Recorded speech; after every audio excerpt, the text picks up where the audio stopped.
Няма държава, няма справедливост. Вчера беше публикуван един документ в медиите на службата за контрол на чуждестранните активи на САЩ.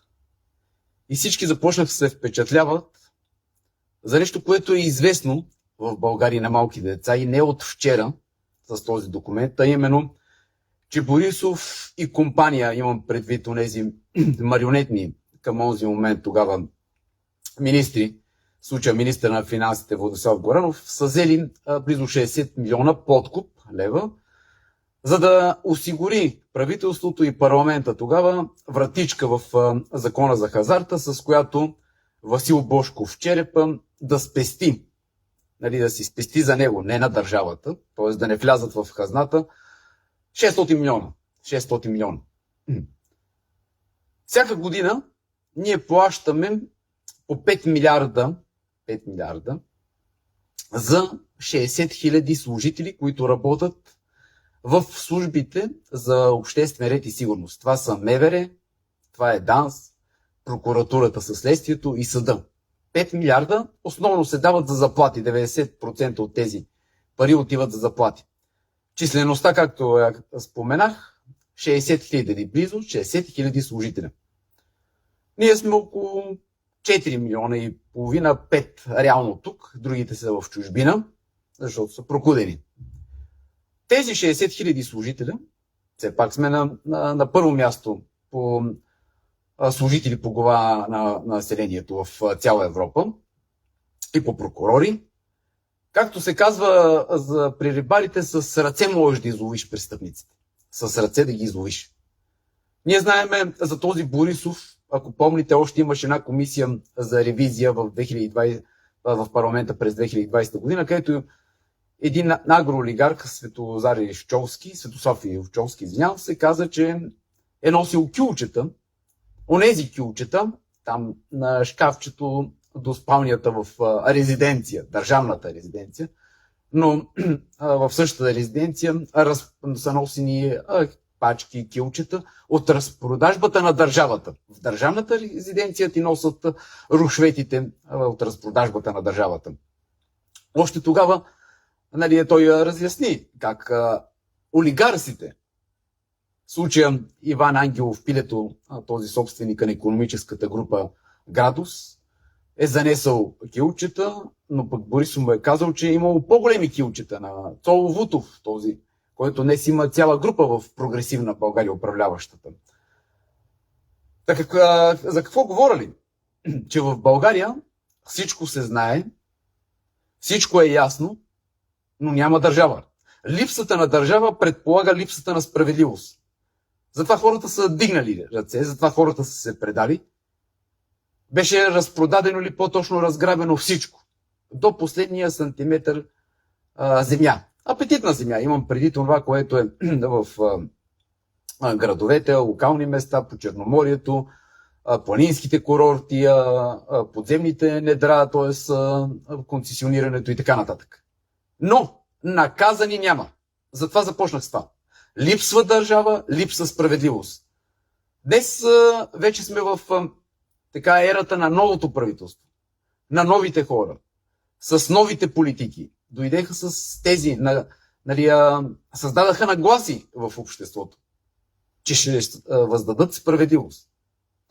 Имаме министър на вътрешните работи, който ходи в Америка, за да търси съдействие за една справка.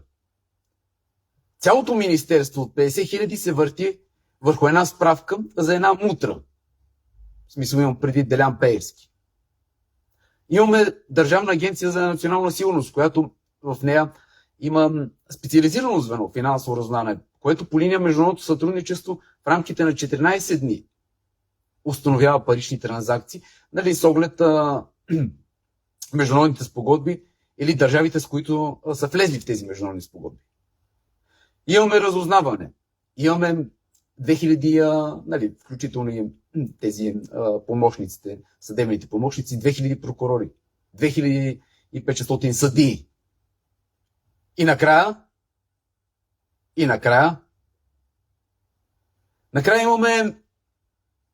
имаме грабеж.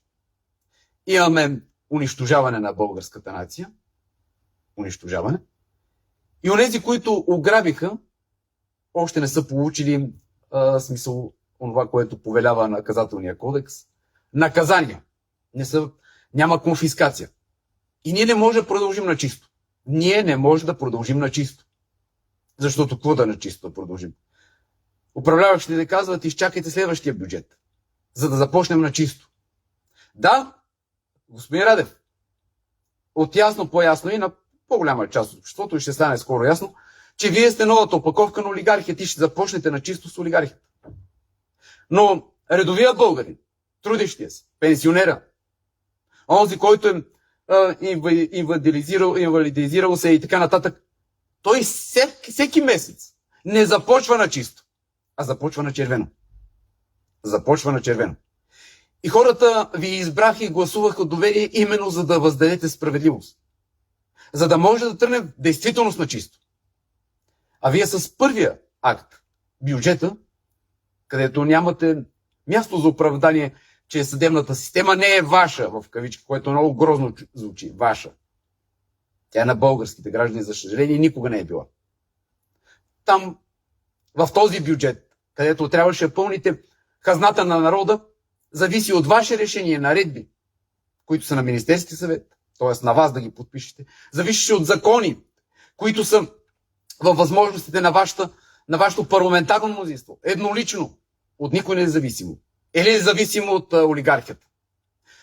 Хората чакаха да вадите сметки, тлъсти сметки, мръсни, гниещи в тях парите, гниещи, които загниват и ерозират всичко. Ние затова нямаме икономика, защото всичко е прибрано от една клика. От една клика. Даже вие си позволихте, нали, като последователна политика от предходните правителства, да посегнете и на труда на българина. Т.е. с минималната работна заплата.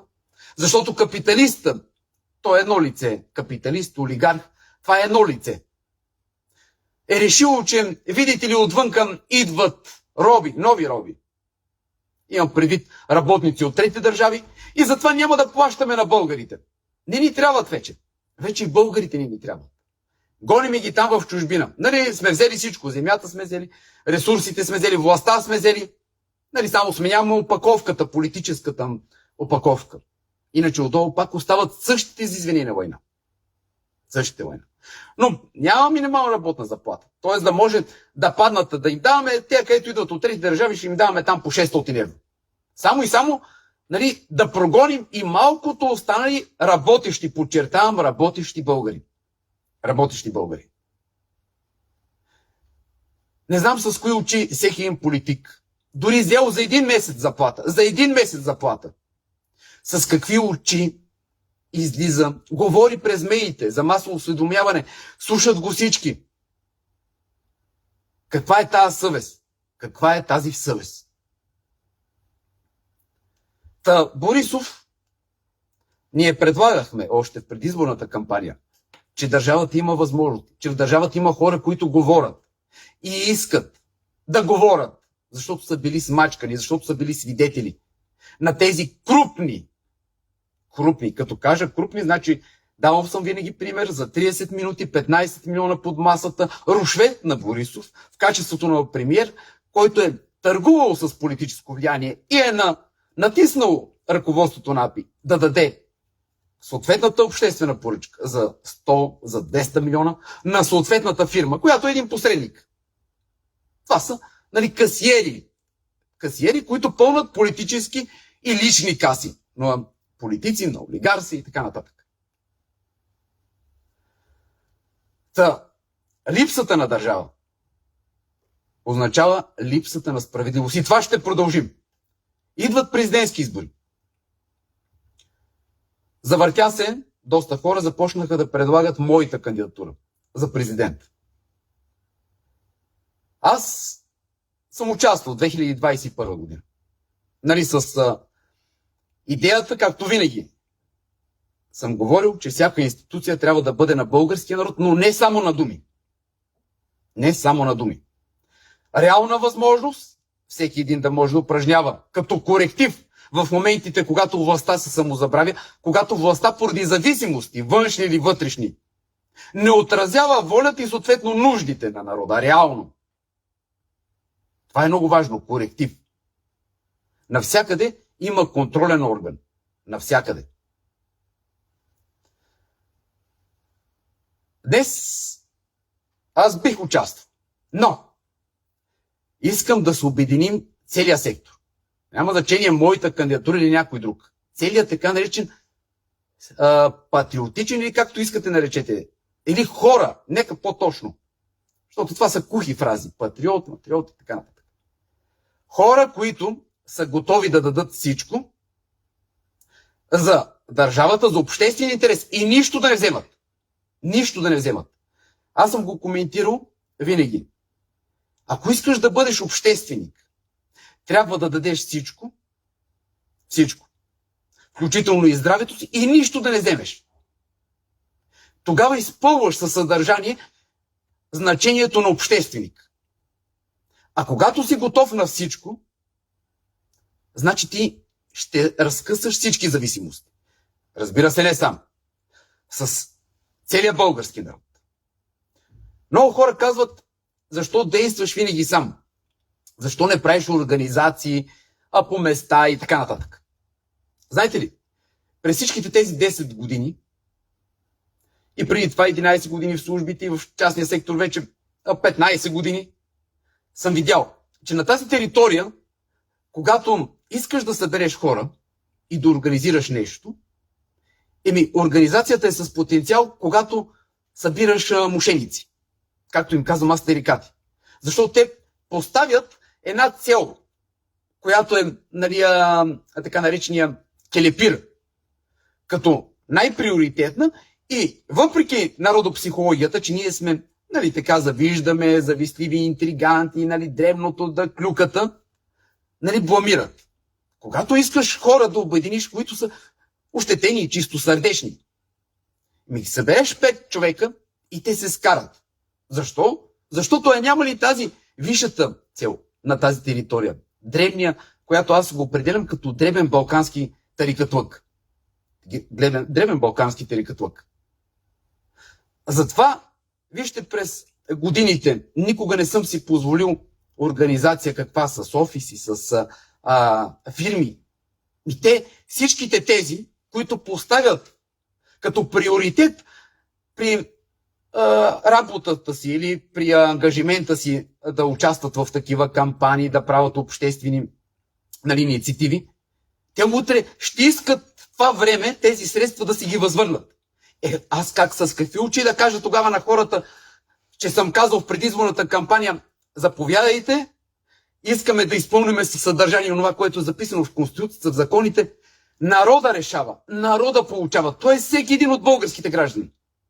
Без привилегия, без чадър. То се губи. Губи се всичко. И пак се връщам на това. Колко е страшна лъжата. Колко е страшна лъжата. Аз разбирам, че 90% от българските граждани са смачкани от битовизма и не ги интересува политиката, освен шоуто в политиката, което е най-скъпото. Дори струва животи. Дава се жертва. И така се отваря полето. Извинявам се, но пак ще го ползвам. Терикатите. И нарочно ползвам терикатите. Те могат да правят организация, те правят пари и съответно после това време и усилия и средства, които са вложили в кампанията, си ги връщат. Пример е последното правителство. Настоящето имам предвид. Много хора се чудят защо Радев вкарва кадри на ГЕРБ, на ДПС, на Има такъв народ. И това са хората, които са тип схеми. Хората, за които е гарантирано някой. Не и вие, скъпи сънародници.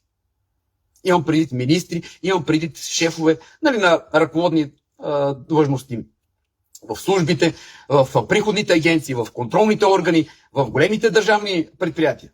Вие не гарантирате. Вас си ползват за статисти. Благата дума, шоуто за статисти. И винаги са ви ползвали. И ще ви ползват. И после плащате жестока цена. За тях гарантират икономически групи, именно тези терикати. Започнах това видео с голямата корупция, гранд корупцията. Тя е, нали, казват, посъвместна. При премиера имам предвид бившия Борисов, където 60 милиона срещу 600 милиона. 60 милиона под масата, за да не пипам закона, да има вратичка, за да може черепа да вземе 600 милиона. Нали, да прибере при него, да остана, да не ги вкара в хазната през вратичката в закона за хазарт. Нали, излезна там комисия, имаше експертни доклади, видяха 650 ли бяха, 549 милиона, и аз вече забрах те милионите тук, грабежарите за нищо ги имат. Но иначе за редовия пенсионер, там, нали, някакви 25 евро са много и трябва да ги ревизираш. За да закърпиме бюджета и да изпиеме горчевината. Така каза финансовия министър и всички от Прогресивна България. Трябва да изпиеме горчилката в чашата от дъно. Защо? Защо 37 години ще я пие трудовия човек? Онзи, който като пчеличка пълни бюджет. А не крадеца. Да бъде наказан. За организацията, където много хора казват защо винаги си сам, знаете ли защо съм сам? За да дам на всички вас, скъпи сънародници, възможността да решавате и да получавате. Ако съм с някой, и разбира се привилегировано, те ще искат утре да възвърнат онова, което е вложено като време и инвестиции. И това като започнеш от портиера на кметството, най-малкото кметство. Там е по заслуги и чистачката и. Нали, по заслуги привилегировано. По шурубаджанашка линия, по фирмена линия, това където обръчи от фирми, казваме. И като стигнем догоре, затова всичките активи привилегировано са прибрани от едни хора. От едни хора. Нали, всичките активи. Като започнем хора, управляващи активи, придобити по престъпен начин от 15 милиарда и стигнем там на местно ниво. Фирмички, които въртат по 6, 7, 10 милиона. 6, 7, 10 милиона. Затова идеята и моята философия, която изповядвам, за да не ангажирам хора, да не ангажирам средства, е да мога да дам онова, което го е прозряло една светиня. И вие го знаете, Васил Левски. Като го питали, като махнеме султана, кой ще слагаме, кой цар да сложиме? Той казва, за какво тогава се бориме? Нали се бориме за република, за народно управление. Народно. В основата на което, както пише всички конституции, всички актове, стои човека. Не стои корпорацията, не стои местния феодал, не стои местния бабаит, не стои местния терикат, не стои днешните съвремени, нали, тези хулигани, мутрите, които им казваме. А стои човека. За съжаление, отива си една епоха. Епохата на хуманизма. В основата на която беше човек. За голямо съжаление, мое. Аз винаги съм казал, че 80-те години беше онова, което е най-естественото до човек. Тогава беше, нали, сега е вече към края си, епохата на хуманизма. Днес, какво се превръщам, аз не знам. Хора, като животни с първичните инстинкти и нищо друго. Нищо, което да ни отличава от останалите, нали, живи същества. А ние сме все пак социално същество, социално общество сме изградили. За президентската институция, да, аз участвах, ще участвам, но може някой друг кандидат да е. Искам да обединим всички, които мислят за хората и на хората, имам предвид на гласоподавателите, които искаме да ги превърнем в господари. Или онова, не господари, онова, което им дава Конституцията, което им дават законите. Да го получат. Искам по часове, както винаги съм работил, както вие всеки ден в ежедневието си, и работата, и ангажиментите към семейството и към дома, реално по часове си правите планче, покупки, толкова часа съм на работа, такова трябва да изработя, защото да получа накрая месеца или какво си. Искам същото, винаги съм го казал. Не искам празни приказки. Захаросаните празни приказки в предизборната кампания стават горчиви плодове. Вече във властта. Изключително горчиви. И ги консумират не онези, които са излъгали, а ги консумират получателите. Българските граждани. Получателите. Та затова искам по часове, както и тогава 2021 писах, президент е институция на народа. Много хора казват, президента няма правомощи. За съжаление, това не отговаря на истината. Да, винаги се измъкват тези, които са били в президентството. Измъкват се тези в парламенти, тези в правителството, тези в регулаторите и в тези в съдебната система. Имат си винаги оправдания. Но оправданието е едно зависимост.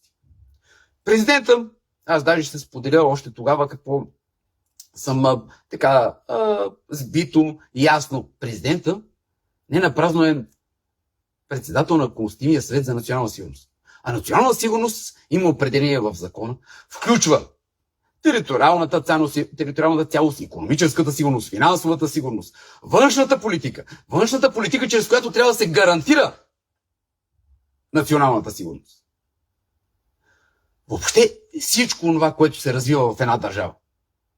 И затова през това си качество и през тези си правомощия, които му дава Конституцията, закон, той може да дава указания на всеки един друг държавен орган, включително на премиер, на отделните министри. Може да изисква цялата информация.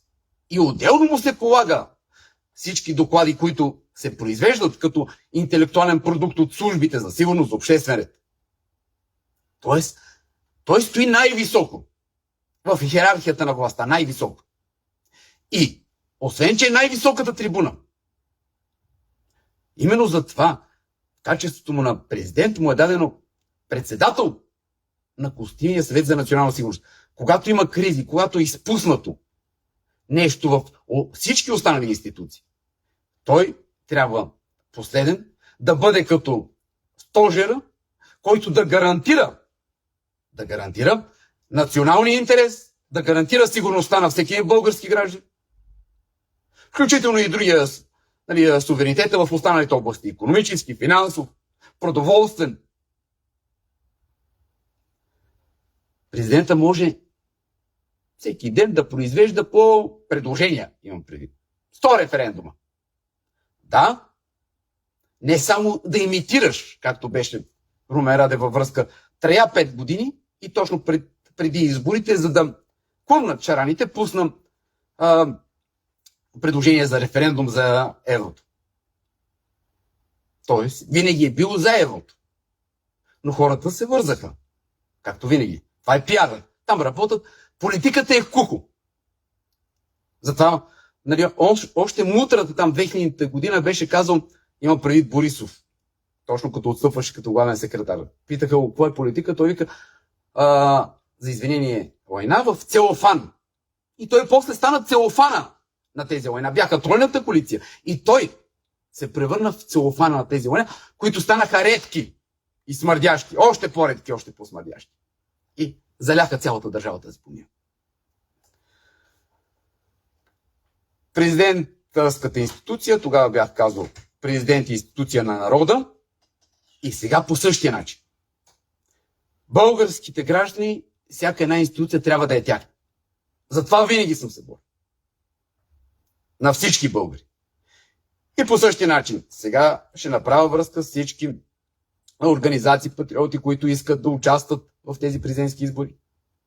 Но президента да го направим, както говорех тогава, институция народа. Да има програма всеки ден по часове какво ще направиш. Защото хората вече не могат да чакат да се смени тези членове на регулаторите, на Висшия съдебен съвет, на регулаторните органи, на правителството, на общината. Хората искат резултат. Защото няма на къде. Вече няма на къде. Искате ли да ви кажа, че след 2-3 години няма да има кой да ви сложи адвокат в болницата? Ще чакате с по 2-3 дни за пломба. Защото вече има настройката при младите. Не искат тази ангажираност, тази натовареност. Въобще не споменавам икономика. България към настоящия момент е занулила. Вървиме в големите градове, онова, което е, сме аргакито на Западна Европа, върви още. Но тенденцията е, че тук все повече и повече ще изтънява. Когато нямаш работна ръка, когато нямаш държавна политика. Ако не е с държавата, държавна политика означава, че държавата, ако реши да прави заводи в тежката индустрия, ще спре всички ресурси, ще привлече технологии. Примерно сега технологичният бум, последните 2 десетилетия, е в изтока. Когато му осигуриш всичко, е въпрос на договорка. Но това държавата за мащабите на България, тук ние нямаме индустриалци. Нямаме олигарси, които са свикнали да гребат в кацата с меда, която вече се опразва, няма кой да пълни. 100% печалба и да трупат да гният парите. Съответно да ерозират държавата, като овладяват. Затова казвам, че нямаме индустриалци. Нямаме и земеделци. Последните мухикани приключват. Всичко ще бъде в нос. Няма да е 80%. Въобще като включи и замърсената среда и така нататък. Затова днес е необходимо държавна политика. Някой може да каже, това е планово стопанство. То планчета има за всичко. Вие деня си, ако не планувате, няма да ви е така резултатен. Затова в България това, което виждам аз, е държавна политика. Държавна политика. Да, може и индустрия, винаги има всяка една държава, всяка една територия, поради локалното си местостояние, движението на стоковите потоци, пазарите, винаги може да се позиционира. Но това може да се прави от независими хора. А независим може да бъде само когато народа, реално неговата воля се произвежда, било в държавната политика за индустрията, съответно за останалите части на икономиката, било в здравеопазването. И вие разбирате ли, че има лекари с по 30 милиона. И на Мерцедесите последен модел, лекари феодали. И им пише като за дебили. 0,0,0,0, 6 пъти им се повтарят по две цифри. 2, 3, 4, 5. Сега мога да ви кажа. Те са най-големите феодали. Знаете ли в какво се изразява тяхната сила? И те за останалите големи болници предопределят коя фармацевтична компания ще купи, ще достави, съответните медикаменти, медицински изделия и така нататък. И тях не може да ги пипне никой. Защото, както ми каза един, вика, и той ще дойде, вика, при мен да му направя един кардиологичен преглед. Имам предвид министър, народен представител, пък и отделно ще му пуснем от болницата. Ние тук въртиме по 150 милиона през медикаменти, през изделия. И те държавните болници са източвани и фалират. И после те си правят частни клиники. Но кой ще плаща в тези частни болници утре, като фалира напълно държавното здравеопазване? България е най-голямата пропаст между бедни и богати. И ние имаме от едната страна хора, които са само с заеми, а от другата страна имаме хора, които са натрупали, даже не знаят в коя офшорна сметка колко милиона имат. Стотици милиони, не десетки милиони. Значи, щом не може да подсигуриш на този граждани здравето, сигурността му за живота, какво остава за другото? За другото е ясно. Видяхме ги последните, че са решили да изгонят и последните трудещи се българи. Просто не им трябват. За какво си? Ето, махаме работната заплата, да няма минимум, да няма, защото пък някои сектори не се оправдава на капиталистите, печалбата. Те са свикнали в България да извличат максимално. Привилегировани са, частна държава. Всичко може да си позволиш, щом си от привилегированите, щом си участвал в кампанията, плащал си билбордове, плащал си ефирно време. Твоите служители, залъгал си ги там, строителна фирма, преди изборите ми викат шефа, вика, ние сме подизпълнители на една голяма фирма на Пеевски. Но ни казах, сега ще гласуваме за този. Защото шефа ще ни иде после, накрая вика на месеца, ще вземе още една поръчка, ще ви дам още по 1000 отгоре. И те са доволни работниците. И багерист е доволен, и онзи, който е на самосвала е доволен, на конзолата. Те са доволни. Това е битовизъм. Кой го интересува от редовия българин какво ще се случва с държавата? Важно е днес, на момента, да живея, пък утре след мен потоп. По същия начин е философията горе. Но после се чудиме, както споменах за здравеопазването, феодализма, именно от привилегированите хора. Навсякъде феодализъм. Навсякъде. На този, където е носил килчета Иван Ангелов пилето. За какво мислите? Заради физиономията ли е дал на Борисов килчета, когато беше премиер? Не бе, защото му отпускаше по всички програми по линия на Европейския съюз и по линия на развитие на птицевъдния сектор. неговите производствени птицеферми, и по линия на така нареченото земеделие, и по линия на регулаторите, като къфана там да се разширява, да става крупен, голям. Нали, за да няма той монополист да определя. Той да казва и цената, и качеството, и всичко. И ми затова му носи килчета, за да му даде онзи държавата. И тя затова ga казваме, че е частна. Това е само частичен пример. Та, в заключение, ако аз тръгнах отдалече, нали, защо не правя организация голяма? Защото така аз съм видял, че тук който може да освободи сили, средства, време и така нататък, после иска да си ги възвърне привилегировано от общите блага. Дори да не вземеш блага, дори назначението в държавната администрация. Вие знаете ли, че в последните 15 години, и особено беше засилено в последните 10 години, прокурор и съдия без да мине през Драго. Знаете ли кой е Драго? Младши прокурор и съдия. Не можеш да станеш, бе. Без да минеш през Драго. От Висшия съдебен съвет. И после какво очаквате? Каква справедливост очаквате? Толкова поручено още в зародиш.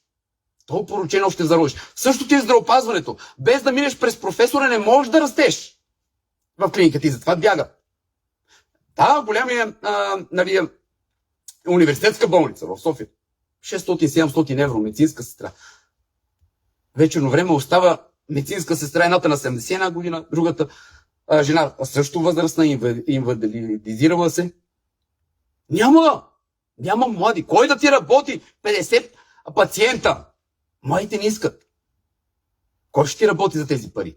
Минаваш тук, изучаваш и отиваш там. Да ти дадат 2-3 хиляди евро. И нали да не те занимават с глупости, да не те натискам феодала, шефа на клиниката, през проводника, който е управител на болницата, на него стоят политиците. Той връща към тях. И всичко уродливо, и всичко мачка редовия българин в 21 век. Та, за организацията, разбрахте ли ме защо не създавам организация? За да може държавата да е на всички българи. Затова винаги предлагам още първия ден да може всеки един български гражданин неговата воля да се възпроизведе. Всеки един български гражданин неговата нужда да бъде задоволена. Не да ви пускат в девета гуха да бъхвите, да ви кажат две благи приказки, защото вие нямате смачкавия битовизма. И нямаме и настройката да полагаме усилия. Ние сме древни балкански хитрици. Само това, което пипа в джоба, ние сме ефтини на брашното и скъпи на триците. Къде ме интересува там милиардите, бе, на тия? Аз важно е да закърпа тук бюджета, месечния бюджет. Тук, ако може някой да ми препоръча лекар, хубаво, защото вече няма общински болници, няма окръжни болници, чрез някой приятел да стигна, ама ще му дам 300 лева. И после викам, защо дадах 300 лева за един преглед? Нали, плащам осигуровки. Ще дадеш, защото този, който е специалиста, той не иска да се появяват други специалисти. Той е феодал. Както кмета е феодал. И той е феодал. И затова мачка, нали, ограничава всички останали, за да може през него да минат 500 пациента, за да може всички да дадат един път в консултацията пред болничното лечение 300 лева, после да дадат, нали, още 2000 лева по време на операцията. И за къде е? Минали утре и тебе, господин професор, специалист, трябва някой да те лекува. Ти ако не предадеш този занаят, то ще се върне като бумеранг. Остави ги пациентите. Пациента, когато е стигнал там до болницата, той е изпаднал в едно такова състояние, нали, притеснен, въобще не може да дига глава. Но ти, господин професор, който трябва да си изключително зрял с житейски опит, с онова, което даваш като живот, трябва да те направило по-голям човек от всички човеци. Или алчността, или липсата на коректив, или липсата на още по-дълбоко, фундаментално гражданско самосъзнание. Убива всичко. Затова ви казвам, след 2 години, 3, въпреки че стоматологията е частна, ще се редиме по една пломба. Защото знаете ли какво правят днес? Онези, които влизат в стоматологичния занаят. Търсят тия скъпите неща. Или че не да направи, или да слагам за изправяне на зъбите, как се казваше. Нали? Никой не иска, днеска мога да направи 2 пломби. Това са младите подрастващи поколения. Те изгубиха това отношение към ценността труд, както беше преди. Поради ред фактори, комплексни са. Ние не можем никога да върнем. Нали? Това е еволюция и така нататък.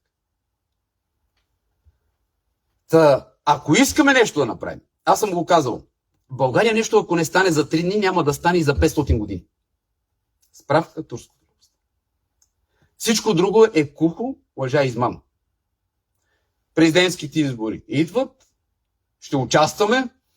Надявам се, че всички останали, които са в патриотичния сектор или хората милеещи, да не използвам тази думичка, и не я смачках, да се обединим.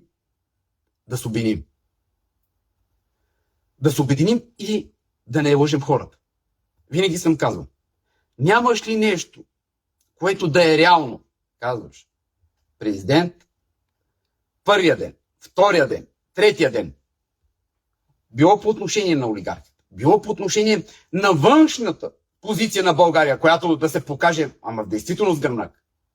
Нали, в предоговаряне, на условия, които са изключително престъпни вече. Това са неразумни политики, престъпни. Ето виждате и мигрантската градина, и зелената сделка. Всичко на гръбнак. Даже в Европа, там хората на развитите държави търсят лидери, които да се противопоставят на тези престъпни политики. И те биха подкрепили. Лидери истински, които, както винаги съм казвал, не можеш да защитаваш националния суверенитет. Камо ли пък през външната политика националната сигурност на държавата? Ако те е купил още когато си прохождал като политик, те е купил една фирмичка там около кмета. Ако те е купил. Тази зависимост после се надгражда, за да стигне, както споменахме примера в началото, 60 милиона от Борис, от Божков черепа, нали, един олигарх, към който едно време возеше, нали, там по времето на тройната коалиция, возеше по цели правителства, по сега министри в БОПа засичахме, в частния му самолет. Както Пеевски вози конституционни съдии и министри цяло правителство. По-напред, имам преди сега близките години. Преди черепа ги возеше. Преди това този на мултигруп ги возеше. Цял отбор древни балкански хитрици, които в алчността си, в простоватостта и въобще онази почва, която корумпира всичко. Или древния балкански хитрец. Не да изгради нещо с тези милиарди, не да прави, да бълва българска стока, да дава достойна заплата на работещия, на онзи, който ти изкарва. Той е само за да унищожи.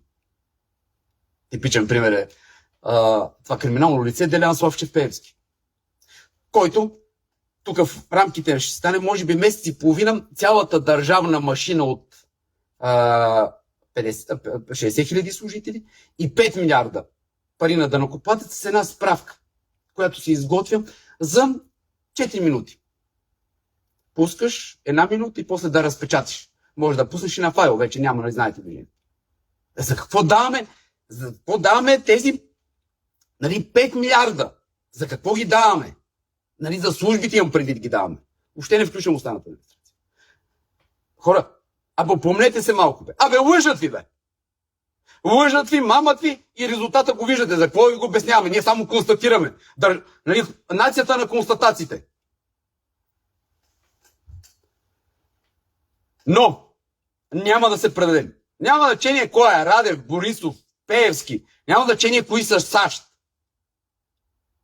Има нещо принцип. Принципът е принцип. Казах го. Ако искаш да отстояваш националния интерес, да отстояваш обществен интерес, да отстояваш нуждата, задоволяването нуждата на всеки един, подчертавам, на всеки един български гражданин, трябва независимост. Независимостта не се прави с пари, не се прави на обръчи от фирми, които да те спонсорират, с терикати, които да ти правят организацията и да се правят на шутове. Организация за държава на всички българи се прави от всички българи. Не от привилегировани. Защото после държавата става, майка за тези привилегированите и мащеха за всички останали. Това е нагледен пример в България от последните 37 години. Затова въведах преди години понятието частна държава. Да, тя е частна.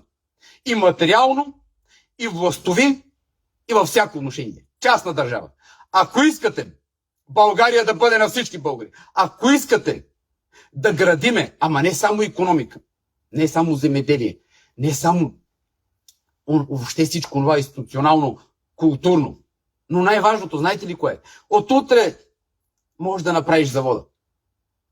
Може да направиш организацията, като махнеш феодала и сложиш друга система в здравеопазването, не където парите са определящи. Те определят диагнозата, те го приключват човека, защото скъпо струва, ще го извадиме, въпреки че минимално. Знаете, че клиничната пътека, минималният срок е 3 дни.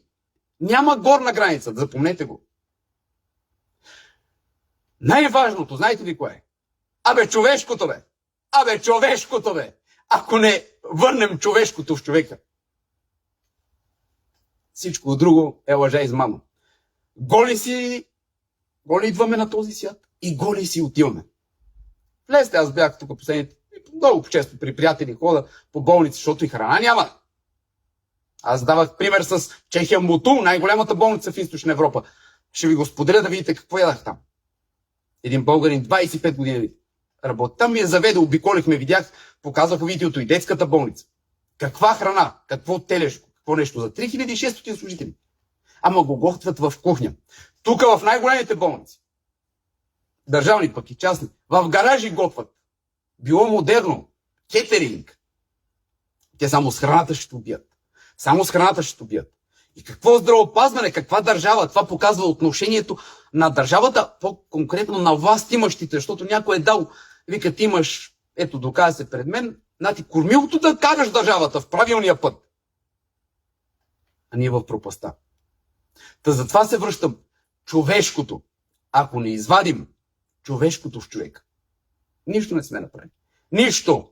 Идваме си и си отиваме без да се почувстваме, че сме живяли в социото. Просто сме били животни с първични инстинкти.